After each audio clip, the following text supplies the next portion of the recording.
golf boom of 2020. Golf rounds were up, golf memberships were up. People were playing the game because they knew it was safe and healthy, and the resurgence was good for the entire industry. So what's next? Well, now that people are able to move about the country again, get ready for the golf travel boom. People going to all different destinations, enjoying golf in new places, and that's what this episode of The Traveling Golfer is going to bring to you as we explore some of the great drive-to, fly-to destinations in the country and some out of the country on this episode of The Traveling Golfer. One moment changes everything. Distance, precision, decided in a microsecond. So reduce your ball spin and get the most performance at impact with 4 yards more. A next-gen golf tee proven by pros and players like you. The unique durable design flexes at contact, reducing ball spin, giving you tighter control and more distance. So change your game and get 4 yards more. Brought to you by Greenkeepers. Golf smart. Are you tired of misreading putts? You read it to break left, and it breaks right. With a Strakaline green reading book, you will know how your ball will roll on the green. Here is how you read it with the Strakaline arrows. Strakaline is used by touring pros, and now you can get the same book for your course. Save 50% today by using this promo code. Included with your purchase, you will get an instructional green reading video for free. So buy a book now so you can make more putts in your next round. The mobilization of America took place with people loading up their cars, vans, trucks, heading to new destinations. Nobody's logged more miles on the road with The Traveling Golfer than our producer, Jamie McWilliams. And we've seen this amazing mobilization of America. Well, you know, Tony, it's been over 6 years of doing the shows. The shows have been well received. And the really nice part is when you do meet people who've seen the show, and the comment we always want to hear, that's someplace I want to be at. And you know, we've seen the big places, the tour places, and they're all wonderful to show, but they get enough coverage. To me, the real joy was finding those hidden gems and exposing to people places that they can now visit and say, wow, I didn't know about that, but I am so glad I found out about it, and I want to plan a trip there. Whereas the old standard was people would drive an hour and a half maybe to play golf. But I found that people were finding a much larger radius of drive-to destinations. Now they were driving 8, 9, 10 hours to find a place to play for a few days and coming back. And we've driven along those roads quite a bit ourselves to get to those places. And the number one road that we've been on, I-95, up and down the Eastern Corridor. And to start our travelogue, no place welcomes these traveling golfers more than the greater Jacksonville area, what they call the Florida's first coast of golf.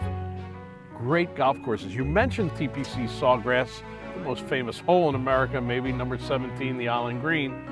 It's a huge area, and you just find fantastic golf courses along the way, and there are a few we might want to mention. Well, 60-some courses in the area. We won't mention them all, but there's the 2 courses at the World Golf Hall of Fame. So now you have an attraction and the golf courses, the King and the Bear, Slammer and the Squire. Great courses. You can find Nicklaus at the World Golf Village. You can also find Nicklaus at Hammock Beach, some spectacular scenery. A Tom Watson course is pretty spectacular. And in the city of Jacksonville itself and around it, it's a pretty good hub. You can stay very close to the city, do a lot of things there. And a much older area, St. Augustine, with all the historic attractions there and the great golf courses in that area. All part of the I-95 corridor, the drive-to areas, and they have found that people are driving further distances to Florida's first coast of golf. Jamie, you mentioned some of the discovery destinations that we might take people to, places they don't know about. One of them is the Shenandoah Valley of Virginia, and our tour guide, Nick Ciotti, did a great job with us in that area. It's so easy to put together a golf package for this area just because we have so much to offer. Very easy to get to. If they do want to fly in, closest airport, Dulles International will be 40 minutes from Winchester. I always like to tell people you can play the day you come in and you can play the day you leave. This is in close proximity to Washington. When you leave the city, it's amazing how quickly you get into this rolling, beautiful countryside and find some pretty impressive golf courses. Very historic area, and as you said, impressive golf courses like Rock Harbor, which really is pretty amazing. They basically built it next to a rock quarry using all those rocks as hazards. It's an eye popper. If the Flintstones were around today, this would probably be their home course. And of course, there's other ones in the area like Blue Ridge Shadows and Shenandoah Valley. So there's a nice collection of golf along with the history of the area and the very historic George Washington Hotel, a cool place to stay. It puts you right in the center of town, and you know what's nice about it? It's a town city. You can just walk around there and get almost anything you want and soak up history while you're at it. And it reminds me of a neighboring pocket of golf courses, very similar in Frederick, Maryland. And for that, we leaned on the Frederick golf guy, Chris Moore. Chris credits the Traveling Golfer Show with being one of the key elements that brings people to there. And again, not far from Washington, there's history there. Francis Scott Key, author of the Star Spangled Banner for our country, rolling beautiful hills, a lot of up and down there. And there's a number of great golf courses, just to name a few: Worthington Manor, Musket Ridge, Maryland National, and other ones that really are quality daily fee courses that will provide a lasting memory for people who come in for a visit. The Midwest, the great heartland, has some drive-to destinations too. French Lick, Indiana, hometown of Larry Bird. People have been driving to that resort for years from Chicago, Indianapolis, Louisville, and now it has gone through a major expansion, 2 incredible hotels, 2 great golf courses. The Pete Dye course is a championship rated up there with most difficult, but also one of the most unique and challenging. If you golf your ball there, it's an incredible experience. They took a 800-foot high mountain, scalped the entire top of it, took all the trees out, so wind is a factor, but it also provides views like you cannot believe. For a contrast, down in the valley a little bit more, the old Donald Ross course, which in the 20s hosted PGA Championship won by Walter Hagen. Not that this course is a pushover by any means. No, I think maybe Pete Dye visited that and said, you know what, they're giving me this great canvas, why don't I enhance it? Yeah, but it really is a Donald Ross masterpiece and a lot of history in there. It transports you into a different world, and in their case, it's a different time period almost, back to that feeling of the 20s with the architecture and the bands and things that they do there. The old French Lick Resort Hotel, visited many times by people famous and infamous, but also the West Baden Hotel, one of the most historic hotels in America, an incredible rotunda, and then pretty large and getting larger casinos, so there's fun at night too. A lot to do in French Lick. One of the oldest drive-to destinations in America, the Pocono Mountains of Pennsylvania, so close to Philadelphia and New York. And of course, the oldest one, the first course designed by A.W. Tillinghast, Shawnee-on-the-Delaware, in the heart of the mountains, but dead flat because it's on an island in the middle of the Delaware River. And a little bit of historic trivia, they had the NCAA Golf Championship there, Hale Irwin the winner, and Mr. Palmer met a Winnie, I can't remember that name. Arnold Palmer met his wife during a tournament at Shawnee. The other courses in the Poconos, some of the older ones, a lot of up and down, too tight. The newer ones did a much better job of handling the terrain. One in particular, the far western edge of the Poconos, Blue Ridge Trail, 27 holes. It evolved over 15 years as they built 9 holes, then 9, then finished the 27. One of the nationally ranked courses for best conditioning in a public course, as well as, at the same time, best value. You don't always find that. Close by, one of the other new courses, again, handling the terrain in a good manner.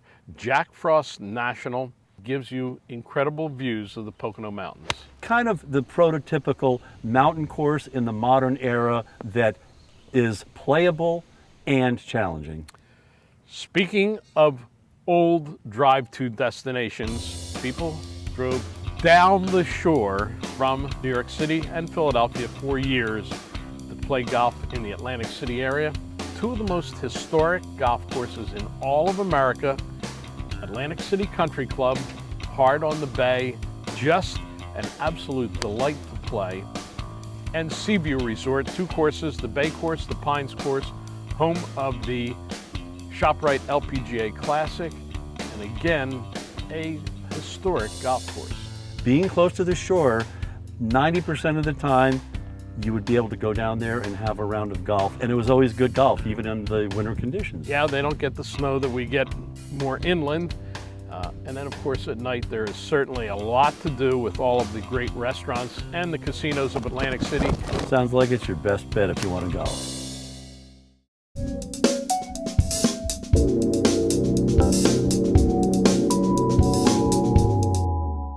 Huh, Ridgeback. Ridgeback? That's pretty cool. So it's a brace for the face? Ridgeback, like the dog. I'm really a cat guy.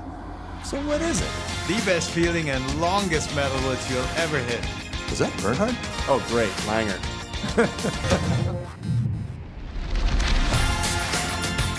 You know why I play Tour Edge? Because I win with it. Pound for pound, nothing comes close. That's a pretty tight spot. Watch this. Your Buick Park said so. That's so you. Of course you know where we're going. That's so you. Kind of got a sixth sense. And a head-up display. They're here. You brought all these players in your Buick? Yep, So you. it is. At the heart of every Buick SUV is you. Current eligible Buick owners use purchase allowance and loyalty cash to get up to 18% below MSRP on select 2021 Buick SUVs.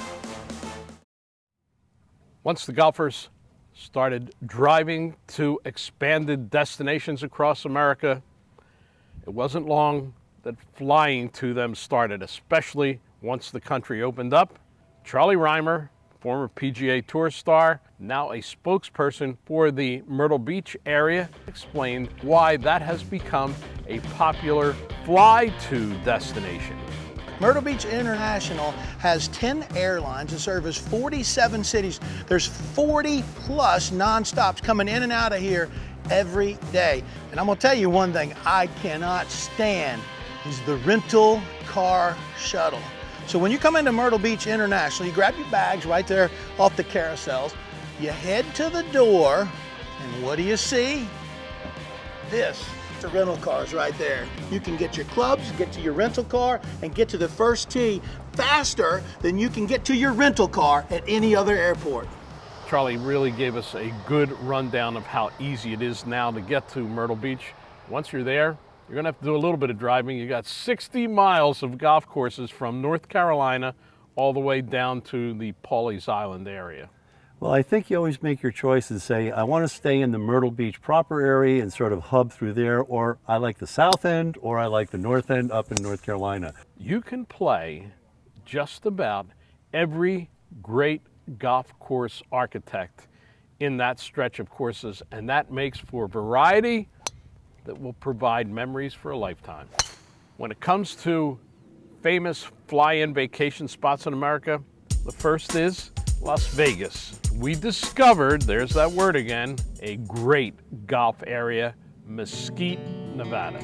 We call it Las Vegas Light, 75 miles, 1 hour of highway driving northeast of Las Vegas, and Cody Law tells us all about Coyote Springs, which is right on the way from the airport to Mesquite. Yeah, a lot of our groups that fly into Vegas from the Midwest and from the East and the Southeast, that is their stop on the way in. It's a Nicklaus course. It's literally out in the middle of nowhere, but it's a beautiful design. You know, it's got the Nicklaus moguls throughout the fairways. You've got 3 cascades of waterfalls coming all the way down the last few holes, and it's great. Once you arrive at Mesquite, you find value-priced hotels, smaller casinos, and incredible golf. 36 holes, the Oasis, a lot of thrills and chills on that one. That's kind of the plush course. Then you have the other course that complements it, which is a little bit more of your desert feel. A lot of rocks and cactus for sure, but sights that you'll never forget. And speaking of sights, a must when you're in Mesquite, a short drive across the border into Utah through the Virgin River Gorge to a golf course you'll never forget, Sand Hollow, one of the great daily fee courses, I think, in all of America. One of my all-time favorites. It's so spectacular with the red rock features. You're not far from the Grand Canyon, and like we said, Las Vegas Light, this is like playing in the Grand Canyon Light. You're actually even closer to Zion National Park. Huge mountain formations right there. For someone like you, who has shot so many golf courses, it really is something special. Spectacular. Orlando. Who hasn't gone on a vacation to Orlando? Orlando has grown so exponentially that if you have the chance to stay in the heart of it, there's transportation for you with the trolley system and great golf. And of course, Orlando means Disney. To us, it means Disney Golf. The number of courses in Disney is mind-numbing. There are so many, but some of the favorites because they either provide such great golf or accommodations, some spectacular views. Shingle Creek with the Rosen Resort right there. Close to the airport? Yeah, very close. Bella Collina on the outskirts in the hills. That's right, hills of Florida. It puts you in the hills of Italy, and the golf course and the homes surrounding it are spectacular. And Hawks Landing, which is right next to the famous Marriott World Center, recently redone, quality golf and quality accommodations. Now, golf vacations to Orlando have become even better with people who get us there, packaging companies like Golf and Gamble with Gary Shea. Here, where we are, we're in the middle of everything. You don't have to walk more than a mile to get to restaurants, dinner theaters. You got the big Orlando Eye. For those that want to make a full day out of it and evening, this is really the way to go. The nightlife right here on International Drive is incredible. For years, people have been flying into Arizona to play golf. Maybe not as well known a spot as Phoenix and Scottsdale. Tucson, a little bit to the south, the new Sewalo Resort. Designed by Nota Begay, and we saw the birth of it. We were among the first group to come down there, do a show from there, and to play it. Sewalo is beautiful in terms of the flowers, the setting.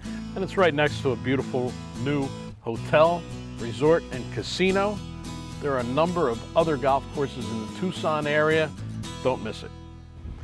Yosvani Barrero, General Manager, Esplanade Azario at Lakewood Ranch, right in the Sarasota-Bradenton area of Florida, a hot spot for golf that got even hotter during the pandemic and post-pandemic. We were limited to how many players we were allowed daily because of the restrictions of the single carton, and that changed. We started seeing a boom from those guests that are coming out of town. The first part of the golf boom, locals coming to play. Then the second part, the travel boom. And now they're coming from all over. That's a good thing for you. It's a great thing for everybody. Golf's fairways just got wider, and par fives a lot shorter.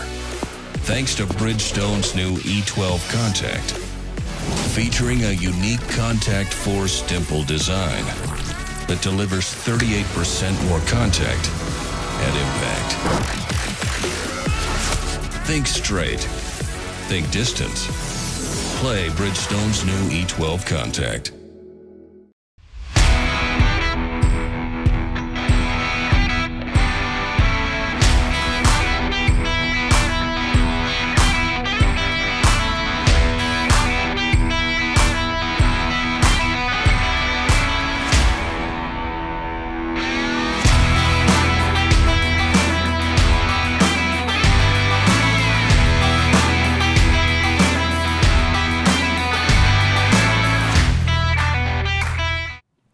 Final part of the golf travel boom, the one that took the longest to get rolling, international travel. The world reopening, looking for these exotic locations. Jamie, do you have a favorite one? When you have Irish ancestry is going to Ireland, flying into Dublin, a great city for the variety of things to do there, and a great starting place because there's golf courses right around the Dublin hub, and once you start going around the cusp or across to the other side, you can have as much spectacular links golf as you wish to have. The great golf courses, the links style of play, but they always mention one of the great attractions, the people of Ireland. And they make a golf trip there so enjoyable. We were at Rosapenna, and in interviewing the person there who represented the resort, he actually mentioned that technically that was the first golf resort that was done with old Tom Morris, the architect. Well, you can't find any more opposite in terms of international travel than going to the southern tip of the Baja Peninsula in Mexico, Cabo, known for its fun, but just outside, an incredible Jack Nicklaus designed golf course, Quivira. I will never forget that trip. I'll never forget the winding up the mountain. When you reach the top, they treat you like a king, culinary-wise. But you'll also find something else. A lot of wind. You're on the very southern tip of the peninsula where the next piece of land was Antarctica. Many years ago, the great Robert Trent Jones brought golf to the islands of the Caribbean. Jamaica has a lot of great golf, and we got to explore that. Places like Cinnamon Hill and the completely wild White Witch, which was designed by Robert Von Hagge. Well, those courses gave you a little bit of everything. A lot of elevation, and when you get down to the ocean, you go flat. But you're not getting a break there because you're dealing with some pretty heavy wind, so you get a little bit of everything golf-wise. And of course, there's all of the island culture. Another island that maybe is not as familiar to as many people. It's actually in what they call the out islands of the Bahamas, the island of Abaco. And the Abaco Club is one of the most prestigious resorts and private communities in the world, which also happens to have a phenomenal golf course. If you want to be challenged in your putting abilities, you will find large greens that have all sorts of contours, but if you can come out of there with 30 putts or less, you are one heck of a putter. And accommodations, beautiful villas, and great restaurants at night. We have taken you to destinations across the United States and outside, mountain courses, flatland courses, interior, coastal courses, island courses. Well, I guess that's why they call us the Traveling Golfer. Official sponsors of the Traveling Golfer include Bridgestone, providing distance, field, and accuracy from tee to green. Tour Edge, equipment that gives you the leading edge both in price and performance. Swing Dish and Covell, fresh new apparel making you look great on and off the golf course.